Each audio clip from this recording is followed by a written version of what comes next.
শুভ সকাল আমার প্রিয় পরিবার, তোমরা সকলে কেমন আছো? আশা করছি যে যেখান থেকেই আমার ব্লগটি দেখছো সকলে ভালো আছো। তোমাদের আশীর্বাদ ও ভালোবাসার সাথে নিয়ে আজকের ব্লগটি শুরু করলাম। আজ হলো রবিবার আর এখন বাজে ঘড়ির কাঁটায় ঠিক সকাল 6টা। ঘুমের থেকে উঠে কিন্তু সংসারের সমস্ত কাজকর্মে হাত দিয়ে দিয়েছি। সবার আগে ঘর থেকে বাসি বাসন বাইরে বের করে রাখলাম, তারপর দুয়ার ঘরে জল দিয়ে এদিকে সোজা চলে এসেছি রাতের যে সমস্ত বাসি বাসন ছিল সেগুলোকে একটু ভালো করে মাজা ধোয়া করতে। তো এদিক দিয়ে আমার বাসনগুলো মাজা হয়ে গেছে, চলো এবার ঝটপট করে ধুয়ে নেই।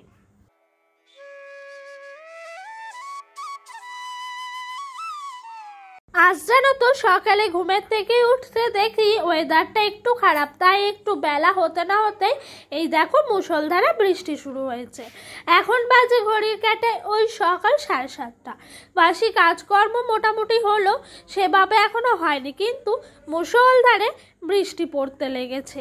কি আর করব, এই বৃষ্টির মধ্যে তো আর বেরোনো যাচ্ছে না, তাই চুপচাপ দাঁড়িয়েই ছিলাম, অপেক্ষা করছিলাম কখন একটু বৃষ্টিটা কমবে, তারপরে আবার সমস্ত সংসারে সমস্ত কাজকর্মে হাত দেব।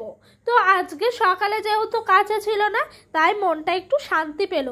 কাচাকুচি থাকতো তাহলে হয়তো এই বৃষ্টিটা দেখলে অনেকটাই মন খারাপ হয়ে যেত। যাই হোক, বৃষ্টি থামতে না থামতে এদিকে চলে এসেছি তো সকালের খাওয়া দাওয়ার প্রস্তুতি নিয়ে। তো আজকে সকালে আলু সিদ্ধ, পটলের খোসা বাটা হবে বাদাম পেঁয়াজ দিয়ে।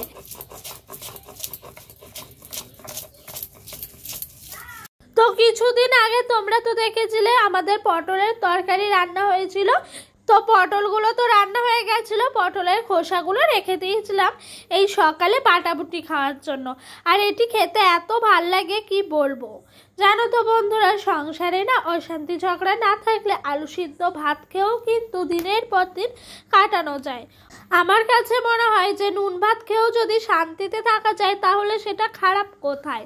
অনেকের কাছে অনেক নামি দামি খাবার খেতে পারে, কিন্তু দেখবে মনের শান্তিটা থাকে না। আসলে হলো খাওয়ার প্রতি শান্তিটা বড় শান্তি নয়, আসল হলো মনের শান্তিটাই বড় শান্তি। তুমি যদি দেখবে আলু সিদ্ধ ভাত তৃপ্তি করে খাও, এদিকে তুমি চিকেন বা মাটন কিছু খাচ্ছ, সেটাই যদি তৃপ্তি না পাও তাহলে দেখবে শান্তি আসে না। তাই আমার মনে হয় সবসময় যে নিজের মানসিক শান্তিটাই সব থেকে বড় শান্তি। আর এই আলু সিদ্ধ ভাত খেয়ে যদি আমি শান্তিতে থাকতে পারি তাহলে এটা খারাপ কোথায়। তো এই দেখো, তোমাদের সঙ্গে গল্প করতে করতে এদিক দিয়ে কিন্তু আমার পটলের খোসাটা বাটা হয়ে গেছে।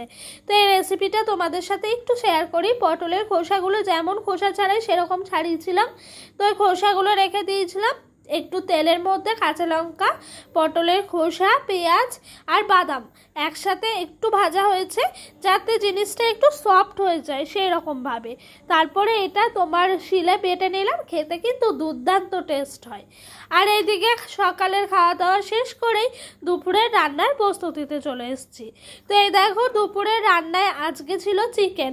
তো এই চিকেনটা প্রথমে ধুয়ে রেখে দিয়েছি, তারপরে মাংসের আলুগুলো ভালো করে তোমার ভেজে নিচ্ছিলাম। আর আজকে যেন কারেন্ট নেই, সেই কারণে না রান্নাটা করতে গিয়ে একটু নাজেহাল হয়ে গেছিলাম। তো এইদিকে মাংসের চিকেনটা যেই আমার ভাজা হয়ে গেল, ওইদিকে আবার গ্যাসটি ধরিয়ে দিলাম। আর দেখেছো গ্যাস সিলিন্ডারের মধ্যে ডেটটি লেখা আছে, এটা না কালকে লিখে রেখেছি।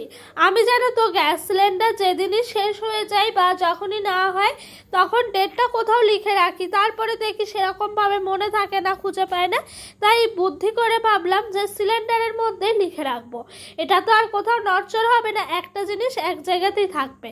আর সিলিন্ডারে তো আমরা কোনো কাজই করি না যে মুছে যাবে সেই ভয়ও নাই, তাই জানো ওইখানে লিখে রাখ। তো গ্যাস সিলিন্ডার শেষ হওয়ার পর কিন্তু আমি হিসাবটা পেয়ে যাব যে এবারের সিলিন্ডারটা আমার কতদিন গেল। আগের বারের সিলিন্ডারটা না পুরো 2 মাস কমপ্লিট হয়নি, ওই হাতে গোনা 6 দিন মতো বাকি ছিল।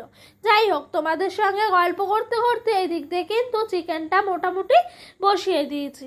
তো আলুগুলো তো আমার ভেজে নেওয়া হলো, তারপরে এইদিকে পেঁয়াজটাও কিন্তু কুচি কুচি করে রাখা ছিল, সেটিও ভালো করে ভেজে নিলাম। তারপরে যে সমস্ত মশলা দেয় চিকেনে, ওই ধরো আদা, রসুন, পেঁয়াজ আর টমেটো, এটি দিয়েছি। আমি না বেশি কিছু আবার চিকেনে দিই না, অনেকে অনেক কিছুই দেয়, কিন্তু আমার এইটুকু দিয়েই যখন মনে হয় টেস্ট আসে তাই জানো তো আমি না বাড়তি কিছু আর দিই না। আচ্ছা, তোমরা কে কিভাবে চিকেন রান্না করো অবশ্যই কিন্তু আমাকে কমেন্ট বক্সে এসে জানিও। তো চলো রান্নাটা করতে করতে তোমাদের একটা সুন্দর কমেন্টের উত্তর দিই। তো আমাকে এক দিদিভাই কমেন্ট করেছেন, সত্যি তোমার থেকে অনেক কিছু শেখার আছে, কত অল্পতে তুমি হ্যাপি। সত্যি বলছি, তোমাকে দেখে অনেক ইন্সপায়ার হই দিদি ভাই। সত্যি বলতে তোমাদের এই কমেন্টগুলোতে আমি যেন প্রচুর ইন্সপায়ার হই নেক্সট দিনের ভিডিও বানাতে। সত্যি বলতে এরকম সুন্দর সুন্দর কমেন্ট পেতে কার না ভাল লাগে। সত্যি তুমি অনেক ভালো গো। আর আমার থেকে শেখার বলতে আমি যা আমার নিত্যদিন করে থাকি সেগুলোই তোমাদের সঙ্গে শেয়ার করি, আর আমার মনের মধ্যে যা যা কথা আসে সেগুলোই বলি। তাছাড়া কিন্তু বাইরে থেকে কিছু নয় গো। তো আমার কাছে যদি তোমার শেখার থাকে, শিখতে পারো, আমি অনেক খুশি হলাম গো তোমার এই কমেন্টটা দেখে। সত্যি কথা বলতে যখনই তোমার কমেন্টটা চোখে পড়লো না, আলাদাই একটা শান্তি হলো গো দিদিভাই। আর তুমিও অনেক ভালো, তুমিও ভালো থেকো, পরিবার নিয়ে সুস্থ থেকো, এটাই সবসময় প্রার্থনা করব ভগবানের কাছে। তো দেখেছো, তোমাদের সঙ্গে গল্প করতে করতে আমার কত কিছু হয়ে গেল।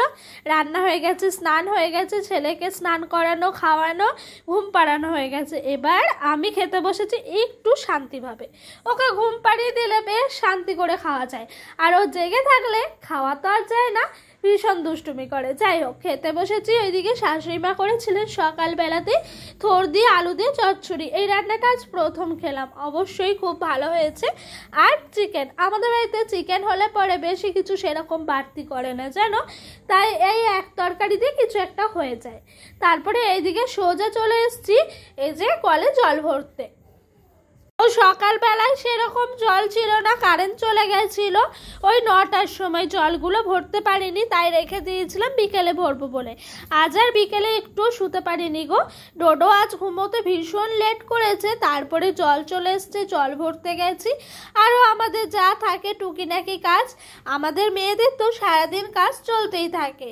তো এই দেখো, এইদিকে কিন্তু গামছা বেঁধে দিয়েছি কলটির মুখে। কেন বলো তো, অনেক নোংরা টোংরা আসে তো সেই কারণে।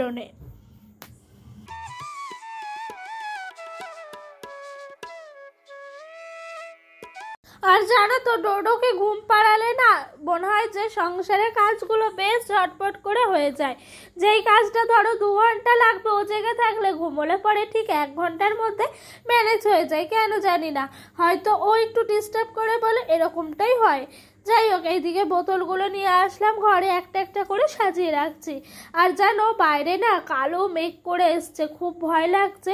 মনে হচ্ছে আমার কাজগুলো সামলানোর পরে বৃষ্টিটা আয়, তাহলে অনেকটাই ভালো লাগবে। আর এই দেখো, এইদিকে বৃষ্টির জল পড়ে পড়ে জায়গাটা কেমন হয়ে গেছে, তাই বাটিতে একটু জল ছিল, সেই জলটা আবার ফেলে দিলাম।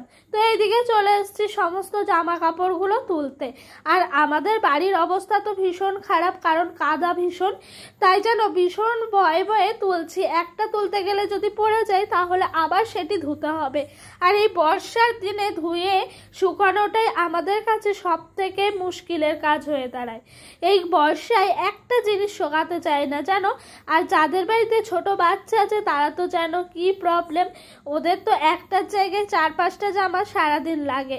ওদের জামা কাপড়েই ঘর ভর্তি, একদিনেরটা ধরো শুকিয়ে ভরছি, আবার আরেক দিনেরটা জড়ো হচ্ছে, এরকমভাবে কিন্তু চলতে থাকছে প্রত্যেকটা দিন।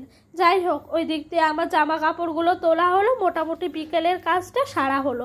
এবার যদি বৃষ্টি আসে কোনো প্রবলেম নাই, হ্যাঁ সেইটুকু প্রবলেম আবার আছে, ডোডোর পাপা কাজে বেরোতে পারবে না। যাই হোক, জামা কাপড়গুলো এখানে সব জায়গা মতো করে রেখে দিলাম। তারপরে চলো, ঘরের ভেতরেও কিন্তু কাজ আছে। এই যে আমার শখের গাছ মানি প্ল্যান্ট, তো মানি প্ল্যান্টটার জলটা আজ পাল্টালাম। ওই তোমার 7-8 দিন বা 10 দিন পর পর জল পাল্টাতে হয়। তো আমি দুটি মানি প্ল্যান্ট 2 রকমভাবে রেখেছি, একটি রেখেছি মাটির মধ্যে, আরেকটি রেখেছি জলের মধ্যে শুধু। তো দেখি কোনটার গ্রো কত তাড়াতাড়ি হয়। আর এই মানি প্ল্যান্টের যে ডালটা ছিল মেন ডগটা, সেটা কিন্তু আমার হাত লেগে ভেঙে গেছে। অনেকটাই মন খারাপ হচ্ছিল, কিন্তু কিছু করার নাই, গাছটা তো বেঁচে আছে, এটাই শান্তি। আর এইদিকে ন্যাকড়াটা কিন্তু ভিজিয়ে নিয়েছি এই মানি প্ল্যান্ট গাছগুলোকে সুন্দর করে মোছার জন্য। আর জানো তো মানি প্ল্যান্ট গাছের পাতায় প্রত্যেক দিন ধুলো জমে, আর প্রত্যেক দিনই কিন্তু এভাবে পরিষ্কার করতে হয়। প্রত্যেক দিন পরিষ্কার করলে ধুলোটা কম পড়ে, আর অনেক দিন পর পর পরিষ্কার করতে গেলে ধুলোটা ভীষণভাবে পড়ে যায়, তখন পরিষ্কার করতে না ভীষণ কষ্ট হয়। যাই হোক, গল্প করতে করতে পাতাগুলো বেশ সুন্দর করে পরিষ্কার করা হয়ে গেল। আচ্ছা বন্ধুরা, তোমরা আমার ভিডিওটা কে কোথায় থেকে দেখছো অবশ্যই কিন্তু আমাকে কমেন্ট বক্সে কমেন্ট করে জানিও তো, তাহলে আমার ভীষণ ভালো লাগবে যে আমার ভিডিওটা তোমরা কে কোথায় থেকে দেখছো সেটাও কিন্তু আমি বুঝতে পারবো। যাই হোক, গল্প করতে করতে পাতাগুলো পরিষ্কার করা হয়ে গেল। এবার এই গাছটি যেটির মধ্যে লাগানো আছে সেটিও পরিষ্কার করে নিচ্ছি। এটি হলো একটি বোতল কাটা, বোতলটি কেটে এরকমভাবে বসিয়েছি। আর এই গাছটি হলো সবচেয়ে ফার্স্ট। আর মানি প্ল্যান্ট গাছের অনেক মহত্তা আছে আমি জানি, অনেকে বলে ঠিক দিকে লাগালে নাকি আয় উন্নতি হয়, অনেক কিছু, কিন্তু সঠিক কোনটা সেটা জানি না। যাই হোক, যাই হোক, কিন্তু গাছ লাগাই, গাছ জানি কোনো ক্ষতি করে না, গাছ কিন্তু ভালোই করে। তো এই দেখো, এইদিকে কিন্তু আমি এই জায়গাটির মধ্যে ঘরে রাখি। আর বিশেষ করে রাখি কেন জানো, আমার ঘরে ছোট বাচ্চা আছে, ওর কিন্তু প্রচুর পরিমাণে অক্সিজেনের প্রয়োজন, তাই ঘরের ভেতরে গাছ থাকলে অবশ্যই অক্সিজেনটা আমরা পাবো, সেই কারণে ঘরের মধ্যে এই গাছটি রেখে দিয়েছি। আর ডোডো এদিক দিয়ে দুষ্টুমি করছে, দুধ খেতে চাইছে না, ওকে একটাই কথা বললে চুপচাপ দুধ খেয়ে নেয় জানো। এই দেখো, আমি কিন্তু এই কথাটা বলা শুরু করলাম যে আঙ্কেল আর দুধ দিতে আসবে না, আজকেই লাস্ট দিন। আঙ্কেল বলে দিয়েছে তুমি যদি দুধ না খাও তাহলে আর নেক্সট দিন থেকে তোমার জন্য কোনো দুধ আনবে না। ও কথাটা শোনার পর না চুপচাপ করে মানে লক্ষ্মীটির মতো দুধটা এক ঢোকে ফিনিশ করে দিল। এই কথাটা অনেকটাই কাজে লাগছে যেন, খুব ভালো লাগছে। তো বন্ধুরা, চলো ভিডিওটি আজ এখানেই শেষ করলাম। তোমরা সবাই ভালো থেকো, সুস্থ থেকো, তোমাদের নিজেদের শরীরের খেয়াল রেখো। আজকের মতো ভিডিওটি এখানে শেষ করছি, বাই। দেখা হবে তোমাদের সাথে আবারও কোনো একটি নেক্সট ব্লগে, নতুন দিনের সাথে, নতুন ছোঁয়ার সাথে।